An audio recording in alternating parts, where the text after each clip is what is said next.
The machines whispered, steady, mechanical, lifeless. I stood by her hospital bed, staring at a girl who used to chase sunlight through the yard, my niece, Lily. Now her face was pale, lips faintly parted, chest rising only because the machines forced it to. The doctor's voice still echoed in my mind. She'll never wake up. Her mother, Claire, didn't cry. She just turned, grabbed her coat, and left. Not a word, not a backward glance. I stayed. I told myself it was because someone had to, because family doesn't abandon family. But part of me stayed because I couldn't understand how a mother could walk away that easily. I reached for Lily's hand. It was small, cold, limp. That's when it happened. Something slipped from her fingers. A folded piece of paper, edges damp from her skin. I opened it. My name was written across the top in shaky letters. Below it, 4 words. Words that cracked something inside me. Uncle, she hurt me. At first, I refused to believe it. Claire was her mother, my brother's wife, the one who smiled through every family dinner, who spoke in soft tones and never raised her voice. She was grieving, I told myself. Shock does strange things to people. But the words wouldn't leave me alone. She hurt me.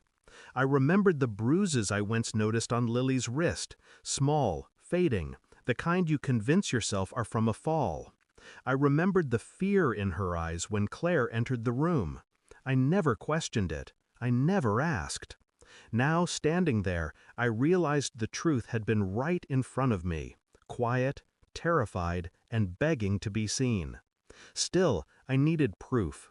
I needed to be certain before I destroyed what was left of our family. That night I went to Claire's house. She was packing, bags everywhere. Her eyes red, her expression empty. "She's gone," she said flatly. "There's nothing left to stay for." Her tone wasn't grief, it was relief. I said nothing, just nodded and left. But inside, something cold began to take shape. A quiet, methodical rage. Over the next few days, I began to piece it together. I went through Lily's drawings, crayon sketches taped to her bedroom wall. One stood out, a woman with dark hair and angry red hands standing over a crying child. The woman's face was scribbled out. I visited her school, asked questions carefully. The teacher's hesitation said more than her words. Lily was sensitive, she said. She started flinching when adults raised their voices. Then I checked the hospital reports. Broken arm, 2 years ago. A fall, they said. Bruised ribs, 6 months later. Fell off her bike. Except Lily never owned one. Every document led back to Claire. Every lie signed with her perfect, delicate handwriting. I started recording everything. Statements, times, witnesses. I knew how this worked. The system fails the silent ones, and I wouldn't let it fail her again. Still, I didn't tell anyone. Not yet. I needed one final piece. I visited the hospital again, sat by Lily's bed, staring at that small hand resting against the sheet. "I know," I whispered, "and I'll make her know I know." For the first time, her fingers twitched. Barely, but enough. Enough to tell me she heard. 2 days later, I called Claire. Told her I wanted to see her. One last time, I said. For closure. She agreed. We met at the house she'd once shared with my brother. The air smelled of dust and old perfume. She poured wine, smiled. "Still playing the hero, are you?" she asked. "You always did like fixing broken things." I handed her an envelope. "What's this?" "Hospital records, photos, witness statements." I paused. Proof. Her smile faltered. "I know what you did to her, Claire." The silence that followed was suffocating. She tried to deny it, then rationalize it. She was difficult. She lied. She was 6. My voice didn't rise. It didn't need to. She broke then, collapsed into herself, tears staining her perfect mask. "Please," she whispered, "you can't." "I already have," I said. "The authorities have everything."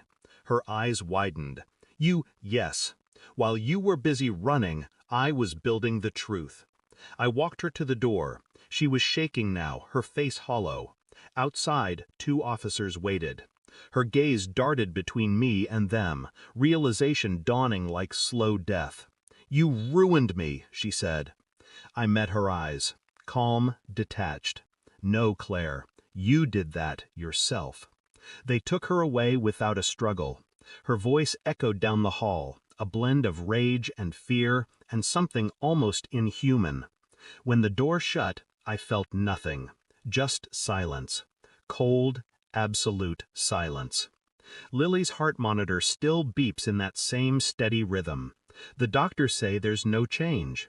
But I sit there anyway, reading to her, talking, because I know what she heard that night, and I know she's waiting to hear it again. That it's over, that the monster is gone. Sometimes I imagine her opening her eyes, just for a second, to see that the world finally made sense again.